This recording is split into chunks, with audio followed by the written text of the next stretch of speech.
Salut Steph. Salut Damien. Comment tu vas? Ça va et toi? Ça va très bien. Bon, la petite colle du jour, si je te dis Kodo Design. Ah, Kodo Design, là, on est au pays du soleil levant, là, on est au Japon, c'est Mazda, non? C'est l'âme du mouvement, si mes souvenirs sont bons. Exactement, t'as de bons souvenirs. Une ligne vivante, une auto vivante. Une auto vivante, très vivante, un roadster et un des roadsters, enfin pas un des, le roadster le plus vendu au monde. Exactement, tout à fait. Et on parle en connaissance de cause parce que chez Modern Vintage Automobile, nous sommes spécialistes de ce roadster avec plusieurs centaines d'exemplaires vendus depuis quelques années maintenant. Hein. Voilà. Normalement, on devrait maîtriser le sujet, ça devrait être pas mal. Ça devrait aller. Donc aujourd'hui, alors focus sur la ND, la dernière génération de la MX5, donc qui a été produite à partir de septembre 2015, donc issue d'une longue lignée qui est sortie avec la NA en 89 et qui était directement dérivé un petit peu dans l'esprit des roadsters anglais d'époque. Hein. C'est vrai que si on prend la définition du roadster, on y est pleinement, c'est le moteur longitudinal, la propulsion, bien sûr cabriolet. On est bien d'accord, et c'est vrai que Mazda du coup a su faire quelque chose de vivant, alors non dérivé de la grande série ce produit, hein. On est vraiment sur un produit à part entière. Un modèle à part entière, voilà, qui ne repique pas d'éléments de grande série, hein, comme tu l'as dit. Ouais. Et une voiture de l'année en 2016 au Salon de New York en plus. Voilà, mais moi je te propose d'aller vérifier tout ça, si c'est vraiment vivant. Peut-être une voiture à vire, là je pique le slogan à quelqu'un d'autre. Mais ça me rappelle quelqu'un, exactement, tout à fait. On y va? On va tester, c'est parti.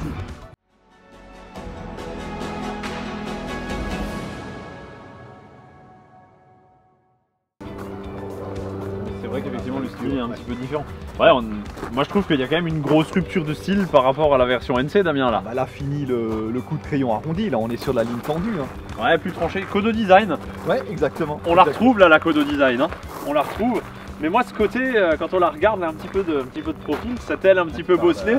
Ah ouais, Là, toi tu pars vers Stuttgart là. Je pars du côté de Stuttgart, mais ça devrait plus te parler à toi, Damien, généralement. Oui, c'est vrai qu'après, belle entrée en matière, en plus que du côté Porsche, on a une particularité, c'est le toit Targa. Exact. Et c'est vrai que c'est un modèle qu'on peut aussi vous présenter à part, donc c'est la version RF, donc qui elle aurait un toit rétractable, escamotable. Voilà, tout à fait. Un petit peu plus long que celui-ci, mais on chronométrera tout à l'heure. On verra tout à l'heure. On va tester. En tout cas, cette teinte, ce soleil de cristal, il est vraiment super sympa. Hein. Là, on voit qu'il y a eu quand même un gros progrès en termes de modernité. Il y a eu un bond en avant. On a une auto qui paraît même un peu plus courte. Hein. Elle est effectivement plus courte, plus légère. Donc, certainement, à ma connaissance, seul constructeur qui a fait ça, de revenir un peu aux origines de son concept. Hein. Ouais, c'est ça. Et moi je veux un petit détail, Damien, je sais que tu aimes les échappements toi, mais ils ont migré tous les deux du côté droit. Tout est parti à droite, mais bon. T'as la solution. Il y a un truc qui rassure, c'est qu'en accessoire on trouve plein d'échappements, donc pour mettre même les sorties centrales, hein, un petit peu comme les Boxster, puisque tu parlais de Porsche pour revenir dessus, ou même de les séparer. Donc, tu as toujours le bon tuyau. Pas mal. Hein, tu as toujours le bon tuyau. Pas mal. Et tu as encore une particularité sur la tienne, parce que là tu as une version un petit peu spécifique, Pack Sport Recaro, donc qui comprend ces deux magnifiques sièges Recaro en cuir Alcantara, mais surtout la grosse différence c'est en termes de châssis, on est sur un châssis Bilstein. Oui. Et avec des barres anti-rapprochement. Donc on a une auto qui est quand même un peu plus rigide, mais ça on essayera tout à l'heure. Bon, par contre je te cache pas que là je craque totalement pour la configuration de couleur. C'est vrai que là, on a quand même quelque chose de sympa, une petite série spéciale, donc on a Advantage Design. Donc on va combiner une capote bordeaux, un intérieur en cuir blanc perforé, donc avec petit insert aussi tableau de bord contre-porte.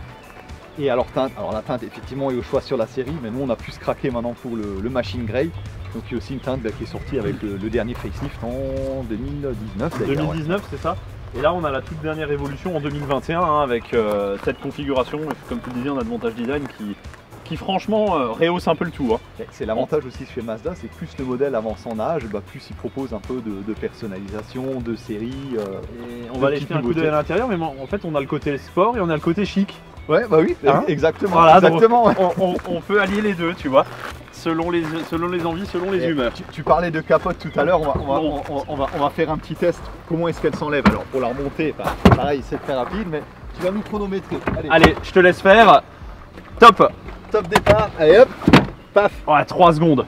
Ah, je peux m'inscrire au Guinness des records. Ouais, tu peux y aller et en plus ça tombe pas en panne, ça c'est fantastique. Voilà.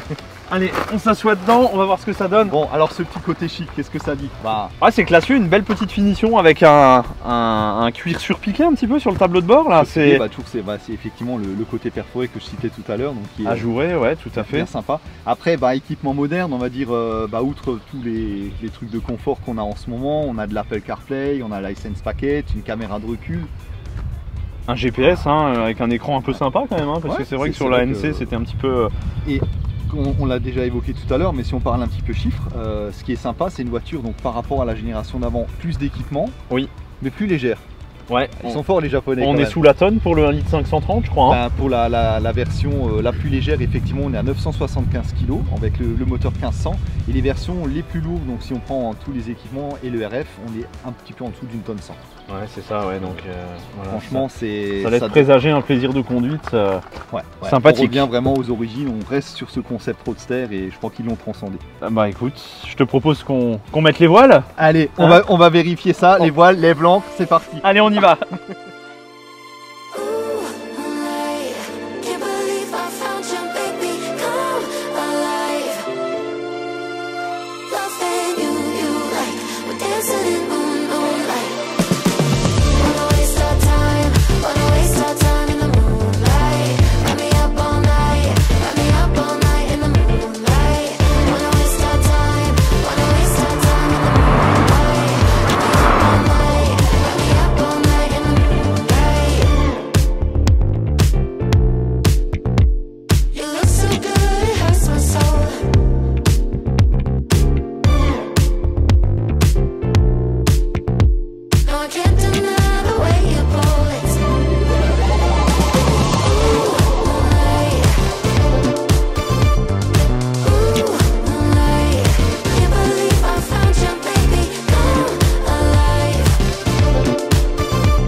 On est parti pour l'essai de cette auto là en 2 litres 184 chevaux, le pack sport. Le pack sport. Alors, on revient peut-être sur la motorisation, parce que comme ça on dépoussière un petit peu. MX5 NE, donc du 1500 en 4 cylindres malgré les downsizing, donc 131-132 chevaux. Et le fameux 2 litres, donc Sciativ G, donc 16 soupapes, 1998 cm3 de mémoire. 4 cylindres. Voilà, oui, 4 cylindres. Forcément, hein, on va le préciser. Donc en 160 chevaux, en 184 chevaux aussi. Donc c'est la version qu'on essaie aujourd'hui. Une gamme assez étendue du coup. Hein. Exactement. L'avantage aussi de ce moteur, alors ça reste un moteur Atmo. On a effectivement un moteur donc, qui a sa puissance à 7000 tours, donc quand même assez rageur. On parlait aussi tout à l'heure un petit peu, on a cette sensation de presque de turbo à bas régime. Là quand ça reprend, t'es à 2000 tours, t'accélères, t'as vraiment la sensation de pousser d'un turbo. C'est ça, ils ont réussi à faire un moteur assez unique quand même. Hein. Assez unique, ouais. Peut-être aidé par le poids de la voiture aussi qui est très légère. Légère, répartition des masses 50-50. 50-50. Hyper important. Et c'est vrai qu'aussi ce poids il aide pour un autre truc, c'est des émissions de CO qui sont très basses. Il y a même pour des moteurs turbo de cette catégorie, n'ont pas des émissions aussi faibles. Et en conso, on est sur le 1500, on est données constructeur, on est sur du 6 litres au 100 et sur celle-ci sur du 6 litres 9. Donc trouver une sportive comme ça qui fait même moins de 8 litres, on va dire, pour laisser un peu de marge.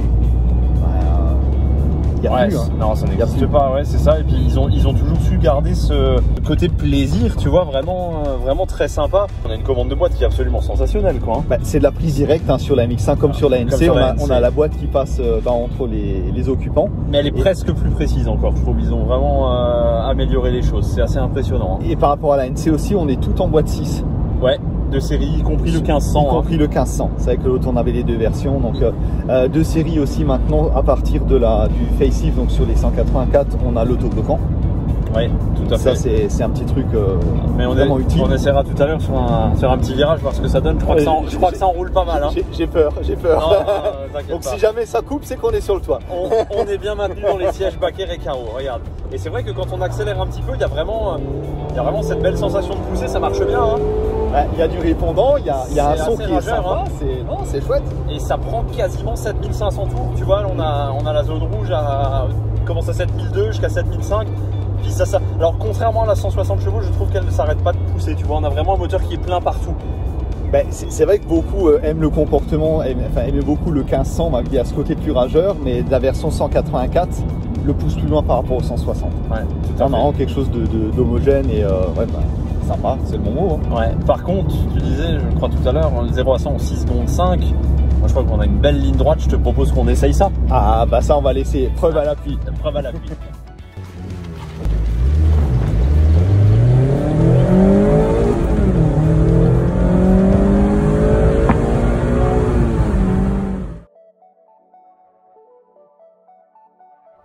bien, moi je dirais une réelle invitation au plaisir de conduite, c'est MX5. Hein. Bah, le plaisir de conduite, une voiture abordable. Ouais, c'est ça. Au final, donc il est temps de se faire plaisir, encore en motorisation thermique pour l'instant. Ouais, et surtout si vous arrivez à trouver des séries spéciales très spécifiques comme la 30e anniversaire. Bah, les Sakura, Sakura. cette combinaison de couleurs. C'est vrai que Mazda continue dans cette lignée avec des autos collector et haute en couleur. Exactement. Voilà, et haute en couleur. Donc n'hésitez pas, faites-vous plaisir. Un petit conseil, si t'as pas envie de te marier avec ton garagiste, achète une MX5 parce qu'elles sont faites que pour rouler. Bah, c'est vrai qu'au final, c'est un mariage pour faire un long bout de route ensemble. Normalement. Sauf si on se laisse séduire par la prochaine, en 2025. La NE Électrique. Non, pas électrique. Non, on reste sur le thermique. Restons sur le thermique. Bon, on y va, hein. C'est parti.